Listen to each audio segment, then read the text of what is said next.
Hello, I want to welcome you to Cosmic Connections Radio, the space where curiosity meets consciousness and real conversations meet higher perspective. I'm so glad that you can be here, and I'm one of your co hosts. My name is Christina. This podcast is going to be all about connection to yourself, to each other, and to the unseen threads that tie it all together.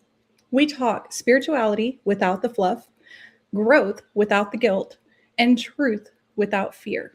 Whether you're just waking up or already deep into your journey, you absolutely belong here. Before we dive in, I want to just take a quick second to remind you to hit that subscribe button so that you can find us again. Make sure you like this episode because it helps push us out so we can reach more people who need to hear our message, and share it with someone who needs to hear this message today. It's the easiest way to support the show and help this community grow. And trust me, it makes a huge difference. All right, let's take a deep breath in, get grounded, and let's get into today's episode. I want to welcome y'all to episode number 1 of Cosmic Connections Radio.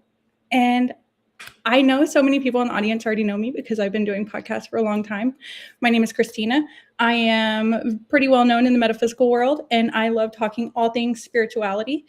But I have a co-host with me who has been a part of the paranormal world for a long time and wanted to start making a transition into the metaphysical world. So we decided we were going to take on this journey of talking all things relationships. So without further ado, I want to welcome Ron Murphy, and let's get to know a little bit about you, Ron. You know what? I hope I can live up to your introduction. The voice was so dripping with honey. I think you want to get diabetes over here. So it's quite beautiful. But no, the first time that you and we spoke, I was on your program, Yeah. and I was coming on there because I researched the paranormal, right? That's why I Right. was there. That's where I did a lot of my podcasts and my talks and conferences and everything like that. Because ever since I've been a very young boy, I've been interested in things that go bump in the night. And really, who isn't, right? The idea of Bigfoot and UFOs and all ghosts and all this great stuff that's out there, it was something that intrigued me. And it stayed with me, even to whenever I was in college and I started to study history, and you really start looking, and sometimes it doesn't even require looking between the lines. Sometimes it's just reading things at face value to find out that our human history isn't, cut and dry. There's mystery out there, and there's always been mystery out there. And we as a species thrive upon that mystery, right? But, science tries to take that away from us, and we try to nail these things down so we can eviscerate them on examining tables and try to figure out what's going on. But the more I delved into what we would call the preternatural or the paranormal or the cryptozoological, whatever name you want to use for it, I start finding out that there is a little bit more here than meets the eye. It's a connection, right? And it's almost embroidered into our DNA. Whenever you look at the writings of Carl Jung, he wrote about archetypes. And as a researcher, that's what I started to go into was the archetypes, the archetype of the other, of the wild man, the structuralism. If you have something that's civilized, you have to have the uncivilized as well, too. So as a researcher, I found in all this stuff that we call the supernatural, there was an underlining, undeniable humanity to it all. And, the more I investigated, the more I found out that, people are seeing these creatures, these beings, these entities, they're having experiences. It seems in a different place than what we would call our reality, as if there was a transcendence to it. And then whenever I started to look at the Native Americans and the First Nations in Canada and Aboriginal societies all around the world, we have this idea of this connection to the other. And invariably, we have these beings that occupy these spaces in between spaces. If you look at shamanism and you talk about being a conduit between the two worlds, they were also coming in contact with shapeshifters and beings that looked like us, but there was also a bit of animalism to them as well too. So whenever I take all this stuff into consideration, I think, we're probably dealing with something out here than more that's just leaving, footprints in the snow or banging on trees or whatever. And, Mhm. going out into the field and as a researcher, I started to come to the realization, well, not really so much the realization, but also almost the revelation that what I was looking for simply was not what you see on TV, right? Um, Right. about the Patterson Gimlin film and this creature moving across the woods. And that's what I was after, right? This is what I was after. And then you get to a point where you think, well, I'm not seeing this creature per se, but I'm experiencing light anomalies or I'm experiencing sound that nobody else can explain. And this event came together on one expedition, was actually being filmed for a YouTube program, and we were investigating big as the night went on, we started hearing sounds that sound like wind chimes, as if the environment around us had a frequency to it, right? It had almost a Right. sound of the environment. And this was very strange because I'd never experienced anything like that, and almost sequential to hearing these noises that I couldn't explain. We start now experiencing light anomalies as well too. So after an experience like this, I sat down and I kind of, in a moment of mindfulness, kind of reviewed what I was questing after my whole life. And it comes down to the point in my research and in my humble opinion that what we are dealing with is something that's made out of energy and frequency. And however this energy and frequency vibrates around us, that resonance impacts on how we experience the event. But Right. it's almost like a connection though too. There's a connection there. It's almost like an unspoken covenant between you and what you're experiencing because it's putting out its energy, but you have to open yourself up to allow that energy to reverberate inside of you too, if that makes any sense, right? Yeah. It's this kind of give or take thing. So after seriously 35 years of studying the paranormal and writing about 34 books on everything from Bigfoot and werewolves and vampires to ghosts and lake monsters, I've come to the conclusion where we are dealing with something that is an energy based connection with humanity, right? Without a doubt. It's psychological, it's sociological. It even has a little bit of tinge of religiosity to it as well, too. So all that stuff being said, I decided to put my money where my mouth is, or my mouth where my money is, whatever they say about that. But I've decided now to delve completely into the idea of the spirituality behind energy, behind human touch, behind consciousness, and how all this kind of connects us together as human beings. I love it. And you and I come from the opposite spectrums, right? Mhm. But the fact that both of us were drawn to each other's worlds, it's absolutely astonishing to me because you come from a place where, and you and I had this conversation, people hunt these Mhm. Bigfoots and Dogmans and Mothmans and all this stuff. And I come from this realm where we're like, oh, everything's enlightened and everything is through source and everything is energy and everything is frequency. But Mhm. when you take these worlds and you combine them together and you realize that these entities are multidimensional, but that these entities do exist, because I can't tell you how many times I've had conversation with somebody and they're like, "Oh, you believe in Bigfoot? You believe in Dogman? You believe in fairies? What's wrong with you?" Right. And I'm like, "What's wrong with you for not believing in them?" And when I was brought into the paranormal realm about a year and a half, 2 years ago, it was like a shock to me to realize how many people that are in that realm don't understand the concept of energies and frequencies and multidimensionalities. Like, I don't even know how to describe the shock that I had behind that. But then at the same time, I had no information about the creatures that go bump in the night. And so Hmm. it was truly an inspiring experience. And I feel like I want to be able to take our viewers on this trip of understanding, like, not only Right. the duality of like these worlds, but this is where you and I talked about, we want to talk about the dualities of relationships, and everything is a relationship. Everything is, you said that absolutely beautifully. Yes. So to kind of put this into kind of a concrete perspective, I do a lot of paranormal conferences and a lot of Bigfoot talks and things like that. And I was down in Kentucky, and there was one researcher who's claimed, he'd been working, about 40 some years, and he has never had one paranormal incident regarding a Bigfoot investigation, right? It just has never happened. And I think one of the reasons that is because you're closed off, right? Nothing is going Right. to come to you. I mean, unless you're closed off to it. I think that that's what happens. People go out into the wood. Oh, that's another thing we have to talk about as well too.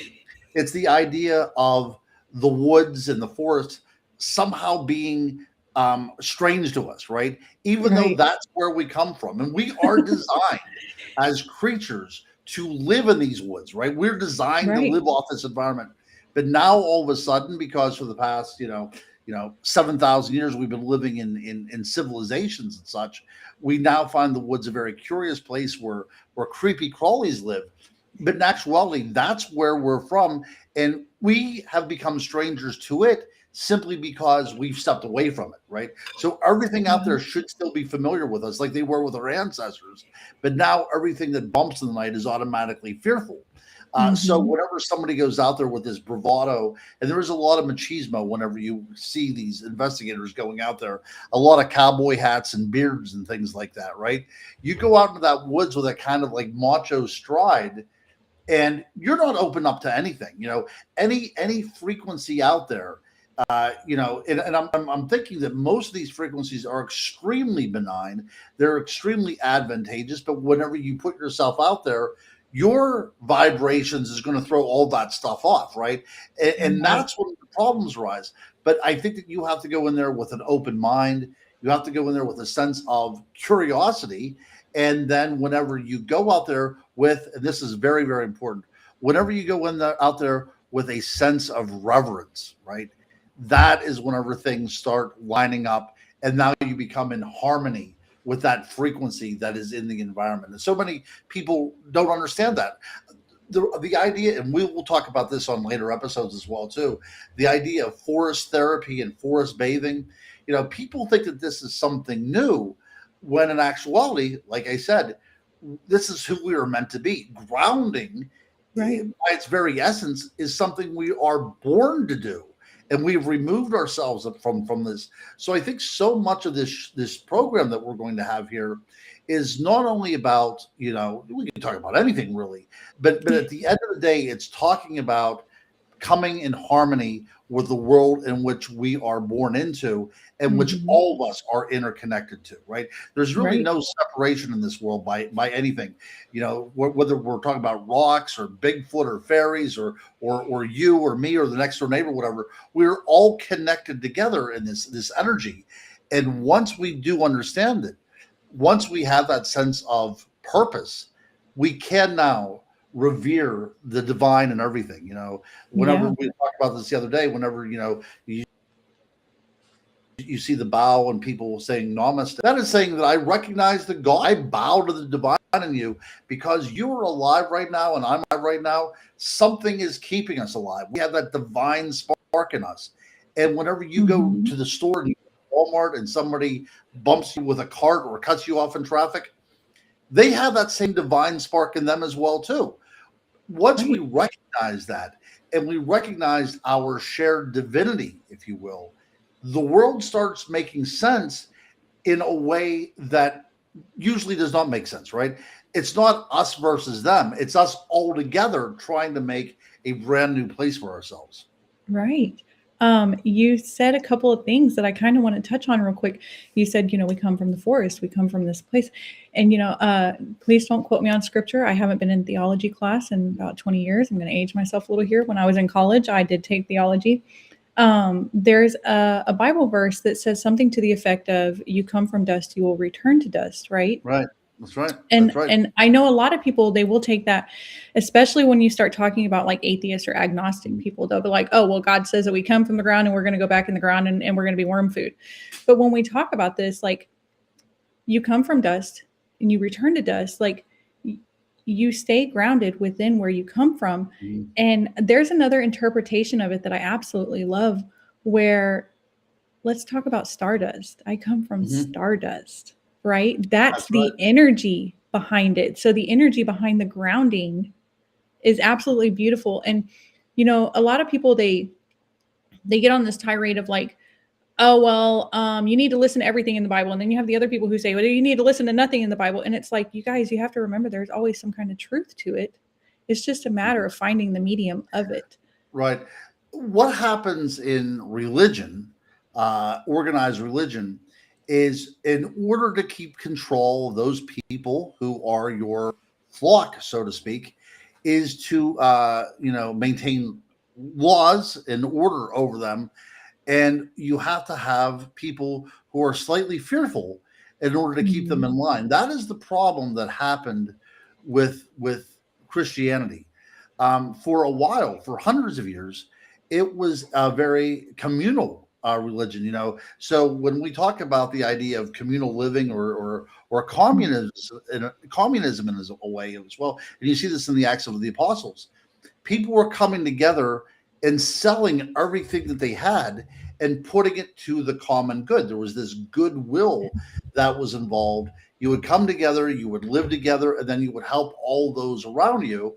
And hopefully, from your example, people would follow along, right? There's no need to Right. have a sword in this particular and this particular scenario, because you just see the good that people are doing and you automatically are drawn to that, right? Hmm. And then what happens, about 312 years after Christ's death and resurrection, we have Constantine that comes in and says, this Jesus is a good idea in which to take all these kind of uh, disparate parts of the Roman Empire and bring it together. So now you put Jesus as not the good shepherd anymore, but as the final judge and jury. He becomes that stern figure rather than that little shepherd boy that is leading his sheep out of the ways of the wolves. We become Hmm. this powerful figure who leads armies now, forgetting all about the idea that he who lives by the sword will die by the sword, right? So once you put Jesus into that aspect, there's really no going back again. There's no, and I can understand. I was a cradle Catholic. I still practice Catholicism now. I don't go to church every Sunday, but it's still a very big part of who I am. But I can understand why people are agnostic, and I can understand why people that were raised in a religion are transfigured as atheists, because everything that they have been taught causes a collective trauma, which I kind of experienced too as a kid. And Right. this trauma is a hard thing to come out of.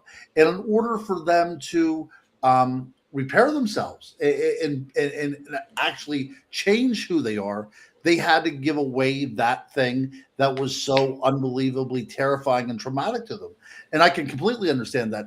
So as we go forward, I think that what we're talking about here is, we're open to any belief or no belief whatsoever, because it's not as important that you're believing in something out there. The most important thing is you start believing in yourself. Once that Yes. step happens, then you can start, because as we're going to talk about relationships as well too, you can't begin to love another person until you love yourself, right? You Right. cannot begin to get into a relationship unless you already have a relationship with yourself. Right. Yep. Yep. Um, I want to just touch on some comments that I saw over here. The first one was, Dylan Apothecary said, "The more I know, the less I know." That's right. Well, so this is great. And Socrates said, intelligence is knowing that you know nothing. And that's absolutely true. So Yes. And that's one of the reasons why. What was the name again? Dylan Apothecary. Apothecary. I Yeah. love that name, right? That's great. You could either be like a Reiki master or a stripper. It works each way, right? That particular name. So I think what she said is actually very very beautiful. Because what got me into the world of the paranormal was it was something that wasn't cut or dry, right? It wasn't anything that had a definite answer to it. And even whenever I write books and I do so much research, at the end of the day, you're always going to be ending with a question mark. You're never going to have a Right. definitive period at the end of all this stuff. And the cool thing about the world that we talk about is it's always going to have a sense of wonder to it. Science Hmm. is never going to be able to prove all this stuff away because it straddles the line of the miraculous, right? Right. And we need that. And miracles are happening all the time. You just have to open your eyes to see it. But absolutely, whenever we get down to everything, I like to go around thinking that I don't know anything either, because that tells you that there's always more to learn. Yeah, for sure. I love it. And Dylan actually is a Reiki master, so I Yeah. love that you put it There that you way. go. There you go. Um, so I had another person over here who, oh, it was so cute. So Heather Montez says commies sound great on paper, but it never actually works out. Yeah, so that's a great point too. So you and I have a very similar background in like studying psychology and all that stuff, and I studied a Hmm. lot in history as well too. And we have to understand whenever the Mayflower came over here, the Mayflower Compact was basically a communist manifesto in a way. We're going to form this world away from everybody else. We're going to come together. I live in Pennsylvania. We live in the Commonwealth, which is the common good for everybody. The same as Virginia and Kentucky and Massachusetts, and I think there might be another Hmm. one or someplace. But that's all formed under the understanding that all the people that are going to be living there is going to work for the common good. Right. What happens is politics takes place, right? This is the problem. And the reason why we are so against communism is what happened in Russia, right? We come in Hmm. there and we say we are going to have an atheistic communism, or we're going to have a government controlled communism. And of course, that nobody wants that, because that's throwing people into shackles. Whenever Right. communism in and of itself should be a very freeing experience, right? Now, Hmm. don't get me wrong. There's no way that I'm going to be moving to, like, Vietnam and starting some sort of communist thing over there at all, because I do like to have my freedoms and such. But communism that we're talking about is more everybody kind of like working together, gardening and things like that, rather than Right. having the state sponsored communism. Right. Right.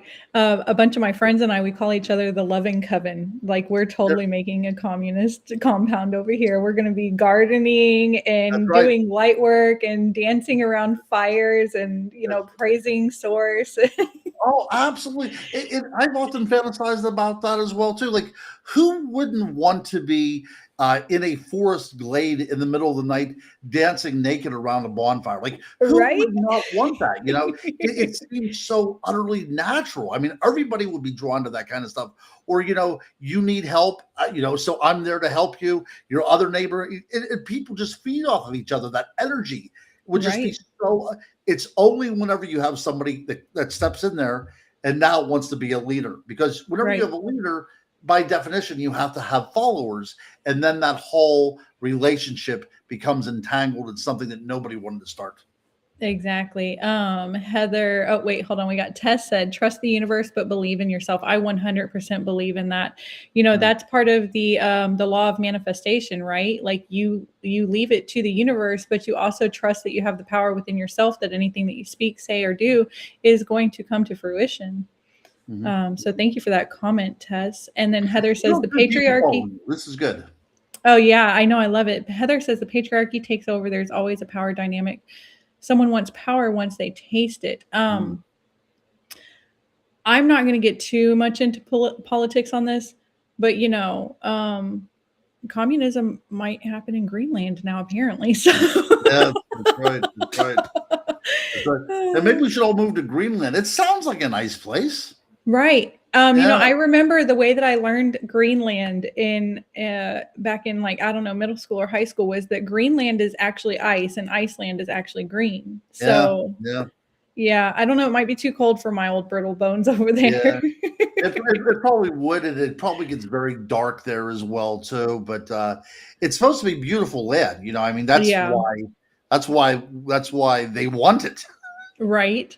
Yeah. Um, So I want to get into a little bit. So I know that a couple of the people who are in the audience right now, they remember the last time you were on my show and you were like, "Oh, hey, next time we get together, we're going to talk about fairies." I want to get a little bit into something like fairies today because I want to let everybody see a little bit of a taste of where our backgrounds are, but I Sure. also want to show how our backgrounds do come together because fairies, oh man, it's such an exciting topic because when you talk about it from the paranormal side, it's something that people chase, they try to find it, whatever. And when I talk about it from the metaphysical side, it's more of like, hey, that's a light entity, that's a frequency, it's something that we don't ever get to catch a true glimpse of because we're not truly living within our authentic 144,000 frequency state. We're not staying in alignment. And I how do you feel like fairies in a sense like brings both of our worlds together? Right. So these are great points. So, as a paranormal investigator and someone that speaks at conferences, a lot of people don't want to hear this kind of stuff because it throws them off immediately. They think of fairies as Tinkerbell, Disney, what Right. the popular culture put out there. That's nowhere near the way it's supposed to be. But as investigating Bigfoot and seeing people talk about them appearing and disappearing and mind speak and all this other kind of stuff going on. I thought this is very similar to fairy lore. We start looking around, we start connecting the dots, and we see that, you know, the idea that this is a creature that occupies a different space outside of ours and it's only encountered whenever we enter into their world has remarkable undertones of the elemental, right? And in Right. essence, that's what a fairy is. It's an elemental intelligence within the earth itself. And we start looking back at alchemism because alchemism was very important. This is modern chemistry finally Right. taking a step forward. Whatever people were trying to look at the environment around them and change things. And Paracelsus was this one particular alchemist, and he came up with a whole lot of stuff about mineralogy. He zinc, what we take, to stop flus and stuff like that. He actually found that particular mineral and he named that particular mineral. But he also gave the little creatures that live in the earth itself, the gnome, he also named those as well because in his research, he believed that when we talk about earth, fire, wind, the ether, everything out there, all the elements out there Mhm. has to have on intending intelligence to it, right? There has to be something within those particular realms that live and interact with our world. And if we can reach those entities, then we can somehow talk to them, communicate with them, deal with them in some way, which is a great idea if you think about it.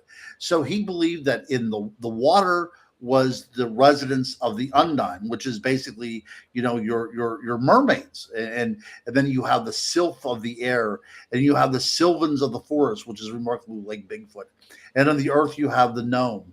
And the fire, you have the salamander. And I'm trying to think if we forget any place. But a long story short, he believed that there was essences within the environment around you, that they were intelligent and you could actually communicate with them and cooperate with them in order to Yeah. find cures and everything else.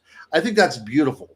And I'm starting, as an investigator, when we talk about even hauntings, it seems that some of these things are so located within the environment that we cannot exclude the idea of fairy as being an explanation for some of this stuff. Right. And you mentioned something else, hauntings. This is something that, tell me if you agree or disagree.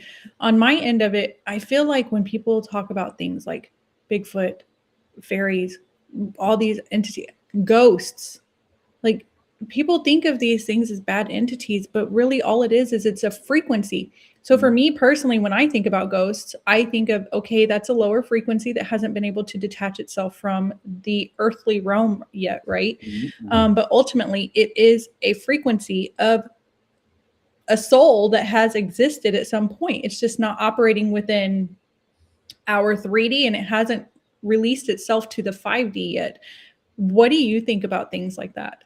No, I think that is true, and I will quote somebody, one of my favorite authors, C.S. Lewis, who created the Chronicles of Narnia, right, The Lion and the Witch and the Wardrobe. He was very open to the idea of the supernatural, and he claims that whenever he was younger, he stayed at a home that was haunted by ghosts and by fairies, and he said the fairies were far worse. So again, what you're talking about is almost this inseparable type of nature to these things. Absolutely. What you're saying is brilliant. If you and I went back 500 years into the Middle Ages in Europe, we would know that a forest was haunted because we would hear the knocking in the woods, right? Yeah. Now, if we go there now, that's Bigfoot, right? You see how everything, it's still there, right? This understanding that there's a communication out there in the world. Something lives there that we cannot recognize fully, but somehow wants to interconnect with us or in a way communicate with us, getting back to the whole idea of paracelsus as well, too. That's been with us forever, and absolutely great minds. Even Sir Arthur Conan Doyle. This was a time in the late 19th century. Spiritualism was taking over, and Sir Arthur Conan Doyle believed completely in fairies, and he believed that fairies. One of the reasons why our gardens grow so well is because fairies are the ones that take the light from the sun and kind of transmute it into what the plants eat and what they Right. kind of like a living photosynthesis, if you will, a being that brings food to the plants. I love that kind of stuff, and I'm also a big proponent of the Gaia theory as well, too. And for Yes. anybody out there not knowing, that the Earth is a living, breathing organism, Yes. and I believe in that, and I also believe, and see if you like this kind of analogy. If the Earth, if we do believe in the Gaia theory, and the Earth is a living, intelligent organism, right? Then couldn't the fairies be the firstborn of that particular state? That's an interesting concept. I've never thought of it that way.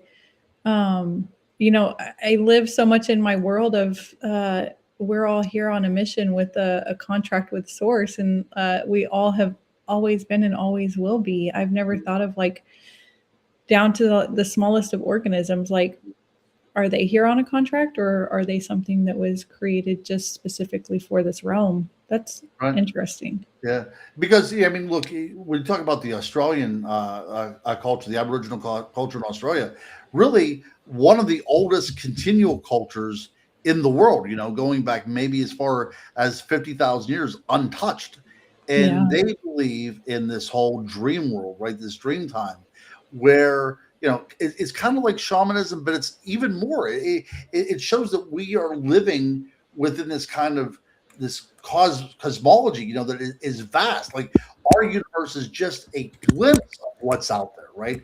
And things in Hmm. that universe sometimes interact with our world as well too.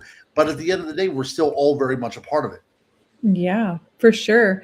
Um, Sorry, I was just answering a comment over in the things, and Hey, I've no worries. totally Do what lost you need my. to do. Yeah. So where was I going to go with this next? Sorry, I should have made notes. Um, Now we're talking about all of these, uh, different cosmic energies and creatures, and I want to talk a little bit about where we plan on going with this show. And if the audience wants to put some input in on like things that y'all want us to talk about in the future, we're totally down for that. Like we want to give you guys what you want to hear. I know for me personally, I definitely want to talk about like the cosmic and the universal wisdoms and how they help to create the relationship with self. I want to talk about people who are going through like spiritual awakenings and ascensions and what that means for their entirety. Um, Human connections, soul ties, twin flames. Um, I'm trying to make sure I hit all the stuff that I really want you guys to understand, that like this is what I Right. want to talk about. I want to talk about like the relationship with conscious healing and wellness. I know you are Reiki certified, so you understand like the conscious healing of wellness, and the energy healing. These are things that I personally want to talk about on this. Where's your stance? Like, where do you want to No, go with this? look, and I'm glad you're opening this forum up to the audience because I will tell you truthfully, this being, a Sunday, if we have our show on Sundays, whether I'm on here or not, I'm going to be talking about for an hour about this stuff with my cats. You know what I mean? That's just the Right. way it's going to be. I love this Me stuff. I'm too. passionate about it. So we might as well throw something on, record us talking about it. But if people want to listen, because at the end of the day, this is their show, right? I mean, like I said, Right. you and I can talk about this on the phone together. But in Exactly. order for this to work, and order for us to learn, again, getting back to what the one lady had said about the idea of intelligence, we want this to be as interactive as humanly possible, right? Yeah. Because we are going to learn as much from these fine folks that they're going to glean from us. And that's the way this Exactly. needs to be. I do like to talk about relationships because up until relatively recently, I was horrible with them, right? We've Because all been there. yeah, it was hard for me, like to recognize what I wanted and to put myself as somebody that could indeed be in a reciprocal relationship, right? So Yeah. from my pain and my trauma that I went through, I'm now able to heal, and I think I could pass that off to people as well too. Right. So yeah, just because we talk about this stuff doesn't make us perfect at this, right? In any way, we're still Right. in the process of learning and healing. But really, whatever anybody wants to talk about, let's just open up the forum and just let them guide us. Heck yeah, I'm all for it. I listen, that's why I do TikTok lives, because it's in the moment. Like if you guys want to come see me on TikTok, I'm totally gonna give myself a shameless plug. Rising with Christina on TikTok. When we go live, you're gonna get the full effect of me sometimes, okay, guys, because it's raw. Actually, But I watch it all the time. Whenever I have notifications on my phone, whenever you come up, I always am tuning in. you're like, oh Lord, what's Christina saying to people now? I always get some sort of inspiration from you. Let's put it that way. Oh, thank you so much. Richard said that they actually have, you can get a license to hunt Bigfoot in Oklahoma. Wow. Yeah, yeah, probably you can, but again, we talked about this the other day too. When we talk about ghosts and Bigfoot, we're doing a terrible disservice to these creatures. When if we talk about hunting them, Right. I'm like, whatever. how would you feel if there was another like divinatory being that's like, oh, we're going to come get you, humans? That's right. That's right. That's right. Yeah, You're or going to even learn how to be multidimensional and disappear that's right. too, damn it. Yeah, or think about like even from your own family. Like I don't want anybody saying that they're out there hunting my mother or my grandmother and trying to get some sort of response on EF. I want to see again what I talked about before is this idea of reverence. We all have to respect every life form out there. We Yeah. truly do. And I like to see the little chipmunks eating at my bird feeder as well as the crows and all that kind of stuff because we see in this diversity in the world Yeah. how many things can interdepend upon everything else at the end of the day, and I absolutely love it. I think that we can kind of renew ourselves and rediscover ourselves by looking at this great book called Nature that very few people open up. It kind of sits there on Right. our proverbial coffee stand and nobody ever opens up. But I think once you open up, you can learn as much from that as you can any other book that's made with paper.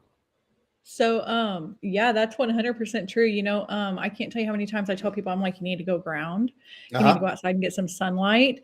You need to go stand in some water. If you live by the ocean, please go put your feet in the ocean. Like that's the most beautiful spiritual bath you can ever take in your entire life. Like, nature is really, I mean, I don't understand. Never mind. I'm not even going to go into that. I do understand why humanity disconnected from it because they wanted a way to control us.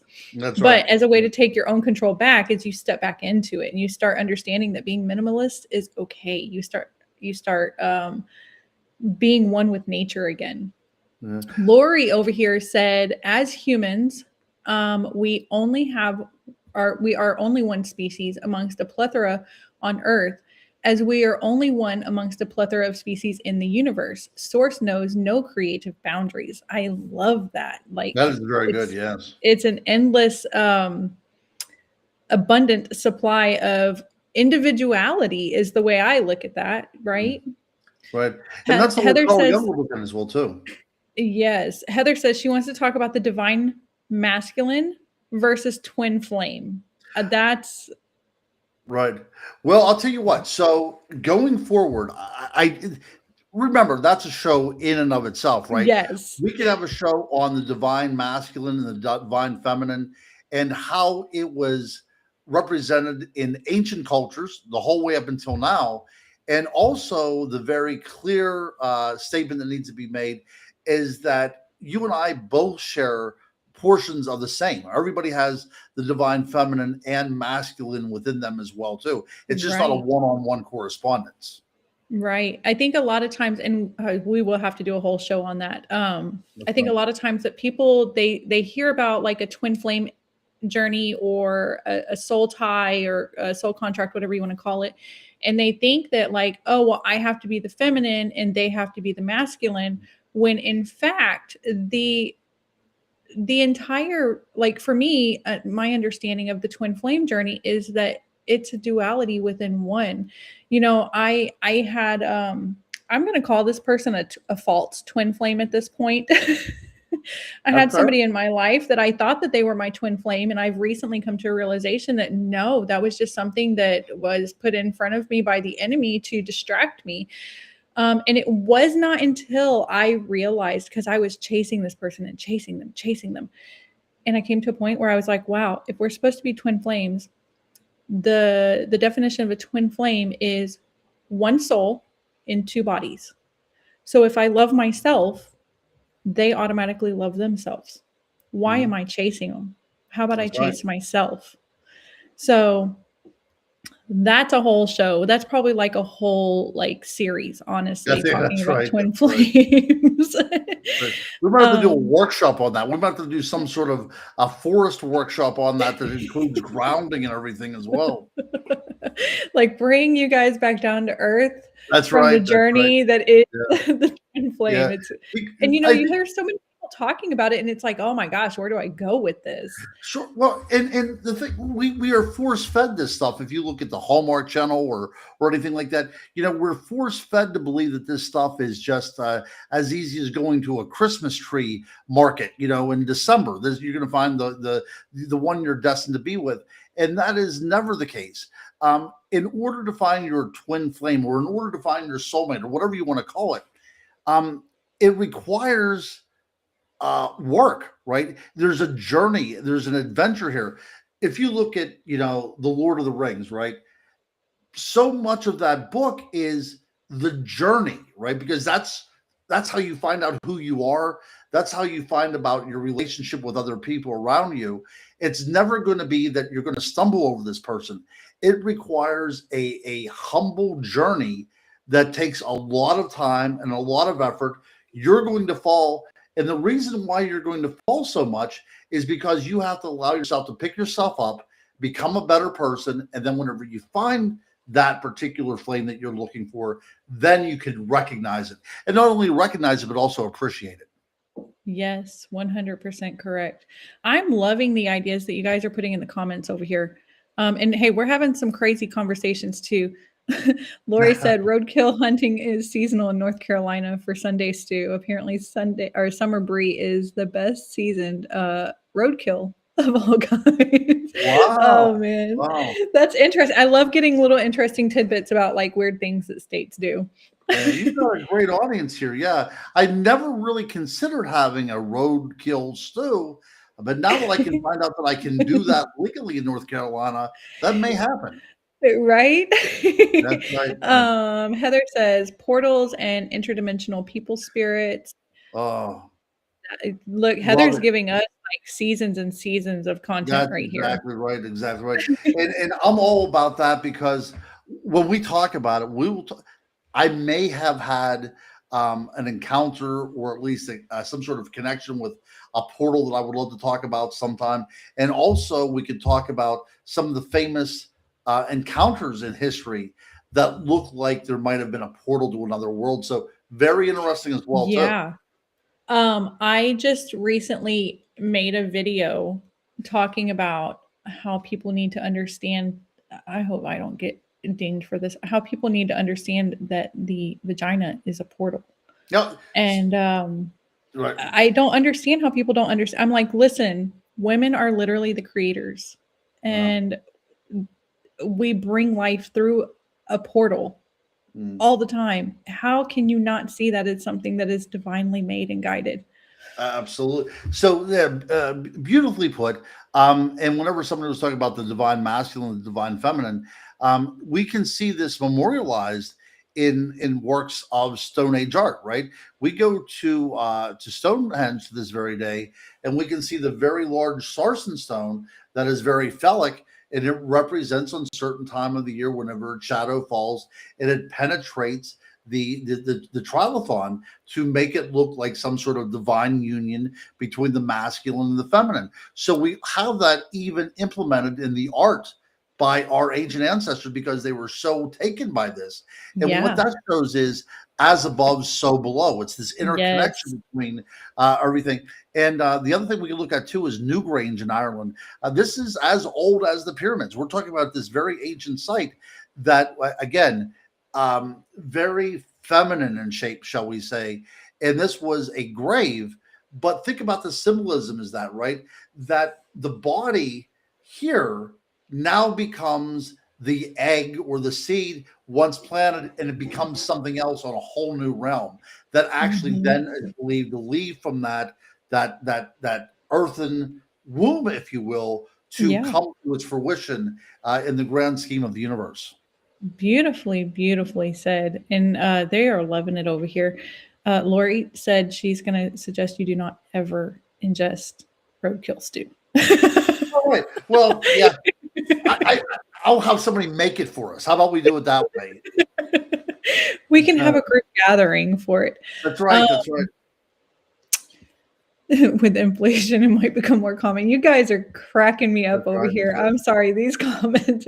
So I'm going to go back up to this other one. Lori said, it appears that twin flame is a myth modern day society has banked on for clickbait brand terminology. It's sad, yet this term has been overused to take advantage of the vulnerable and gullible. Lori, I'm going to agree with you to some extent on this. I do feel like it has been used as clickbait because the twin flame journey is actually not that common. But when you do have a twin flame journey that is divinely set by source, this is something that these two people were literally put on the face of this earth so that when their souls come together and they ignite that spark that is meant to happen when the soul unites itself again, that they are going to be the type of couple that changes the world.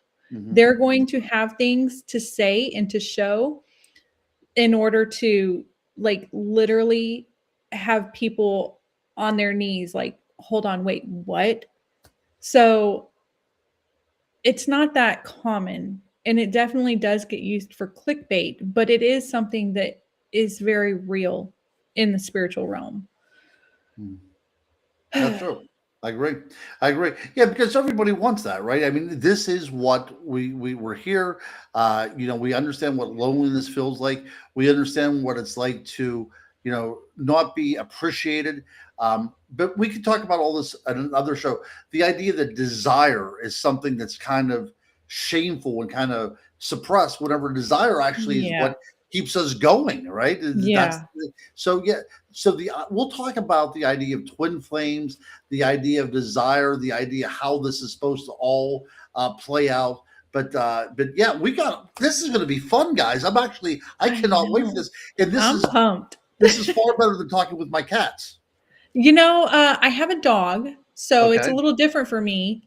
Cats tend to be a little more standoffish. My dog, he listens, and then he'll run and grab a toy and be like, "Well, I listened, so now you have to play." So Yes. it Yes. is a Yes. little Yes. bit more intriguing for us to be able to do this. Oh heavens, Um, yeah. I agree in that respect. Unfortunately, social media has taken it to a very low level in order to. Yes, Lori, you are 100% right on that. I feel like there's a lot of stuff that social media has taken to low levels in order for clickbait. I have a video that's going strong right now, and I have people attacking me. They're like, "Oh my gosh, I thought this was real, and then you had a product in your hand." And I'm like, just because I have a product in my hand does not mean that I don't know what I'm talking about, guys. Come That's on now. exactly right. That's exactly right.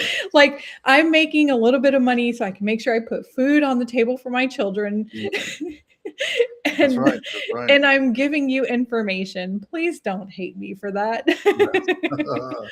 But That's true. I love the ideas that everybody's shooting out here. Ron and I are going to sit down. We're going to make a list of this stuff, and we're definitely going to be talking about these things. We have decided that at this time, we are going to do the show once every 2 weeks. So the next time you guys will see us back on here is going to be, I believe, January 25th. And it will be the same time, 4 p.m. Central, 5 p.m. Eastern. I believe that's 2 p.m. Pacific. Ron, did you have anything you wanted to add on here before I do our outro?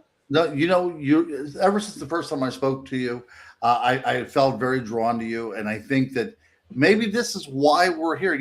Twin flames doesn't have to be something that's passionately sexual or intimate either, right? I feel that completely with my family, my mother and my grandmother, who are both passed. I believe wholeheartedly that they were my twin flames, right? That we were put here together.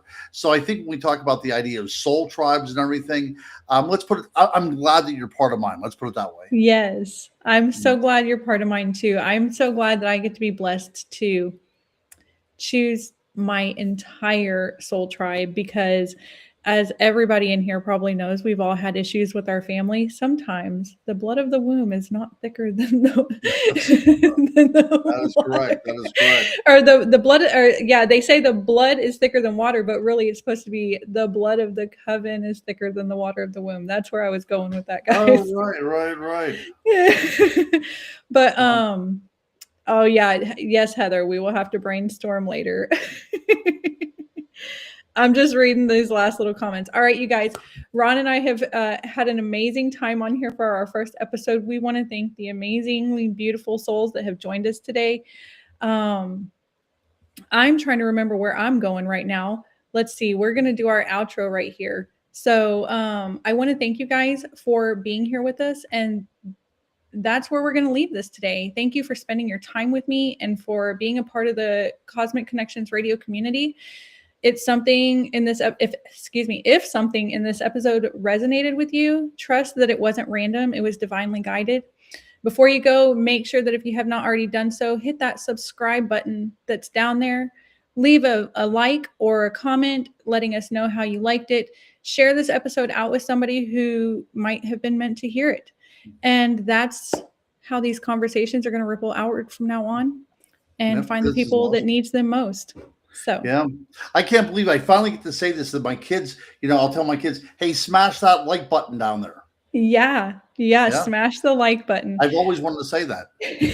Now you got to. I'm going I to let did. you That's say right. it That's from right. now on. All right, you guys. Until next time, stay curious, stay All right. connected, keep listening to the quiet nudges of your intuition. Always lead with love, and we'll see you soon.